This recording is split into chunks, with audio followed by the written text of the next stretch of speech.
Okay. In the same category, 300. Islamic history for 300. They attacked Baghdad and put an end to the golden age of Islam.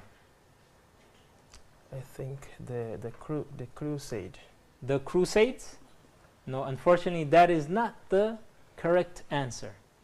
But that was a very good guess. We'll go to Muhammad Hashim from Muhajirun. Yes. These people attacked Baghdad and they put an end to the golden age of Islam.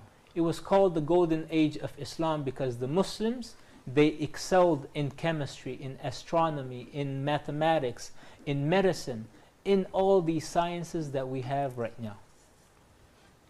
Who put an end to this? Which army, which group attacked Baghdad and destroyed the libraries and everyone? Al-Hyksos. Who? It's in Arabic called Hyksos. No, unfortunately, that is not the correct answer, but thank you for guessing. Thank you. Ahmed Abdul Qadir. Mongols. The Mongols. The Mongols, very good. Who were? The Tatar. Mongols, or Tatar. also known as Yes. the Tatars. Very good, Ahmed Abdul Qadir.